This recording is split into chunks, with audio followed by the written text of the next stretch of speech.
Study motivation YouTube চ্যানেলে তোমাদের সকলকে স্বাগত।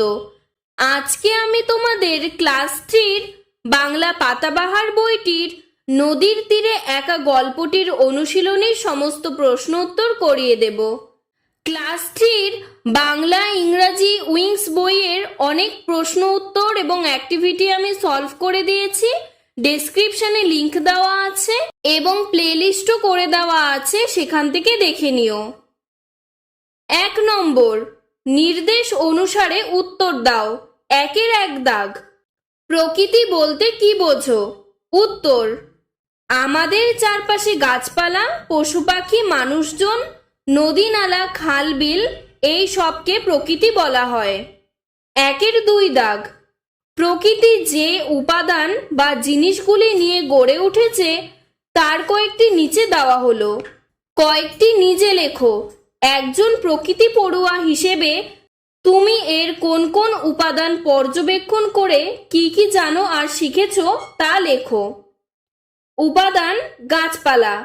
কি কি জানি আর শিখি?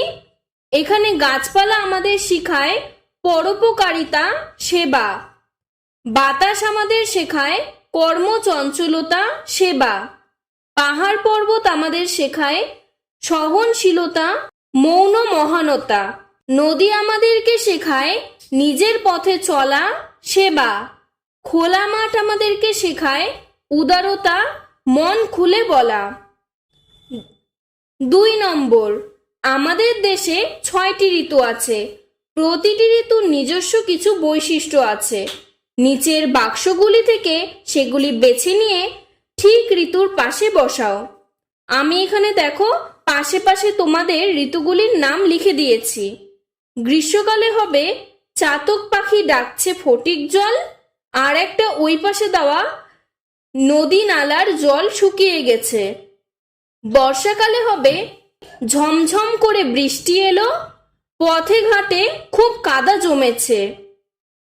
শরৎকালে হবে সাদা সাদা কাশফুলে মাঠ ভরে গেছে, আকাশে পেঁজা তুলোর মতো মেঘ দেখা যাচ্ছে।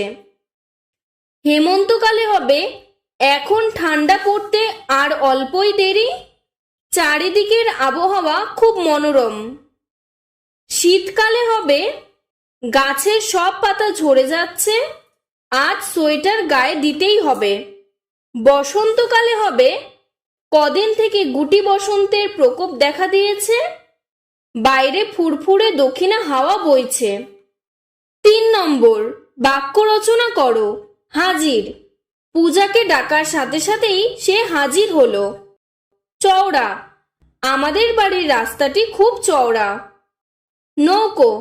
আমার নৌকায় চড়তে ভালো লাগে। রং। আমার প্রিয় রং লাল। প্রজাপতি। বাগানে রঙিন প্রজাপতি পাখা মেলে উড়ছে।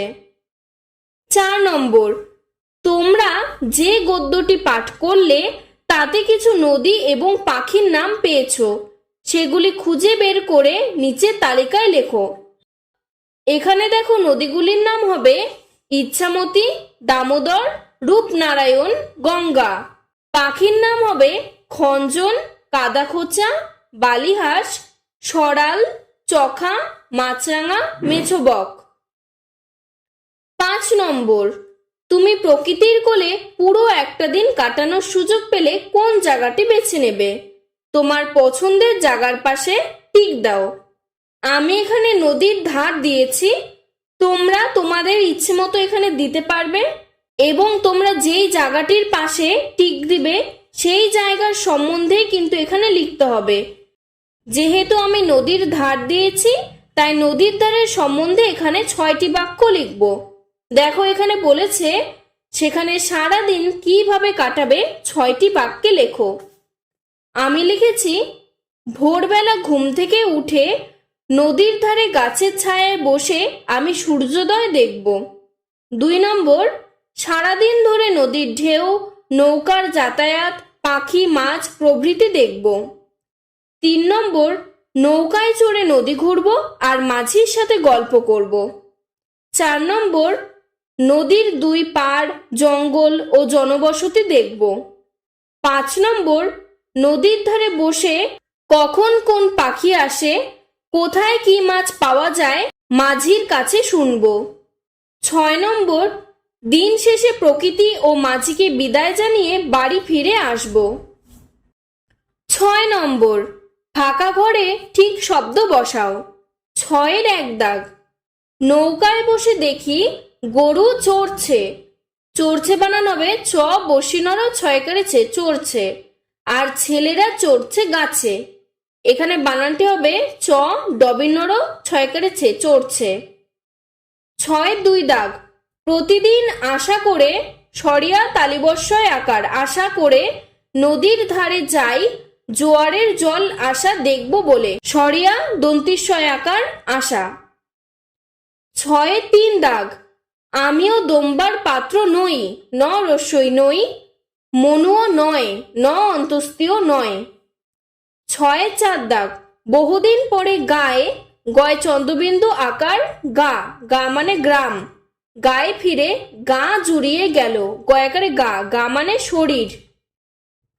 6-এর 5 দাগ, কোনো বাধা বয়াকার ধয়াকার বাধা না মেনে বাধা বয় চন্দ্রবিন্দু আকার ধয়াকার বাধা পাখিটিকে উড়িয়ে দিয়েছি। 6-এর 6 দাগ, সোনার দন্তিশয় ওকার দন্তিনয় আকার বসিনর সোনার চুরির আওয়াজ শোনা গেল তালিবস্বয় ওকার দন্তিনয় আকার শোনা গেল। 7 নম্বর, একই অর্থের শব্দ পাঠ থেকে খুঁজে নিয়ে লেখো। সেতু পুল, ছোট নৌকা ডিঙি, বদলে পাল্টে, তীর কিনারা, নির্মুখ সাপের খোলস। 8 নম্বর, নিচের বাক্যগুলি থেকে কাজ ব্যক্তি বস্তু গুণ আলাদা করে লেখো। 8-এর 1 দাগ, যেখানে যেমন মাটি তেমন তার দশা। এখানে কোনো ব্যক্তি নেই, বস্তু হলো মাটি, গুণ হলো দশা, কাজ হলো হয়। এটি উজ্জ কারণ এখানে হয়টি দেওয়া নেই। 8-এর 2 দাগ, আমি ফুরসত পেলে একটা না একটা নদীর তীরে যাই। এখানে ব্যক্তি হলো আমি, বস্তু হলো তীরে নদী, গুণ হলো ফুরসত, কাজ হলো যাই। 8-এর 3 দাগ, সেগুলো হয়তো শীত পড়তে না পড়তেই হাজির হবে। ব্যক্তি হলো সেগুলো, বস্তু হলো শীত, এখানে কোনো গুণ নেই, কাজ হলো হাজির। 8-এর 4 দাগ, তার চড়ায় চখা দেখেছি কাদা খোঁচা দেখেছি। ব্যক্তি আমি, এখানে উজ্জ আমিটি দেওয়া নেই, বস্তু হলো চড়ায়, এখানে গুণ নেই, কাজ হলো দেখেছি। 8-এর 5 দাগ, দামোদরে এমন জোয়ার ভাটা খেলে না। এখানে ব্যক্তি নেই, বস্তু হলো দামোদরে, গুণ হলো জোয়ার ভাটা, কাজ হলো খেলে না। 9 নম্বর, বর্ণ বিশ্লেষণ করো। বর্ণ বিশ্লেষণটি আমি করে দিয়েছি, তোমরা এখান থেকে দেখে নাও। 10 নম্বর, এলোমেলো বর্ণগুলি সাজিয়ে শব্দ তৈরি করো। প্রথমটি হবে কাদা খোঁচা, তারপর সাদা কালো, তারপর মহিষ বাথান, তারপরেরটা ওঠানামা, তারপরেরটা কেরামতি। 11 নম্বর, বাক্য বাড়াও। 11-এর 1 দাগ, সেই খোঁজ নেওয়া ছিল আমার খেলা। কিসের খোঁজ? উত্তর, ওই নদী কেমন নদী, সেই খোঁজ নেওয়া ছিল আমার খেলা। 11-এর 2 দাগ, দুজনে নদীর কথা বলি। কোন কোন নদী? উত্তর, এসো দুজনে দামোদর, রূপনারায়ণ, ইচ্ছামতি নদীর কথা বলি। 11-এর 3 দাগ, খঞ্জন আসবে কখন? উত্তর, শীতের সময় খঞ্জন আসবে। 11-এর 4 দাগ, চড়ে না গেলে দেখা যাবে না কি? উত্তর, চখা কিংবা বড় জাতের হাঁস চড়ে না গেলে দেখা যাবে না।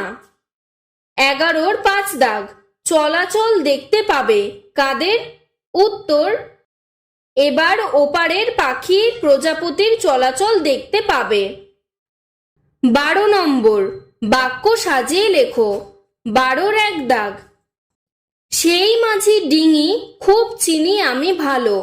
এখানে বাক্য সাজালে হবে সেই ডিঙির মাঝিকে আমি খুব ভালো চিনি। 12 দাগ, সাদা কালো নজরে আমার একটা মাছরাঙা পড়ল। উত্তর, আমার নজরে একটা সাদা কালো মাছরাঙা পড়ল। 12 দাগ, আমার সেখানে কঠিন নয় পক্ষে পৌঁছে যাওয়া। এখানে বাক্য সাজালে হবে আমার পক্ষে সেখানে পৌঁছে যাওয়া কঠিন নয়। 12 দাগ, প্রজাপতির পাবো দেখতে চলাচল। উত্তর, প্রজাপতির চলাচল দেখতে পাবো। 12 দাগ, জলে নেই তবে খুব চওড়া নদীতে বটে। উত্তর, নদী খুব চওড়া বটে তবে জল নেই। 13 নম্বর, 2-1 কথায় উত্তর দাও। 13-1 দাগ, লেখকের প্রিয় 3টি নদী কি কি? উত্তর, লেখকের প্রিয় 3টি নদী হল দামোদর, রূপনারায়ণ, ইচ্ছামতি। 13-2 দাগ, এখানে তার প্রিয় ঘাটের কথাও রয়েছে। ঘাটটির নাম কি? উত্তর, তার প্রিয় ঘাটটি হল খাদিনান। 13-3 দাগ, লেখক কার নৌকায় উঠলেন? উত্তর, লেখক মনু মাঝির নৌকায় উঠলেন। 13-4 দাগ, জোয়ার ভাটা বলতে কি বোঝো? উত্তর, নদীর জল চাঁদের আকর্ষণের জন্য বেড়ে গেলে জোয়ার আর কমলে ভাটা হয়। 13-5 দাগ, লেখক কেন দামোদরের তীরে এসেছেন?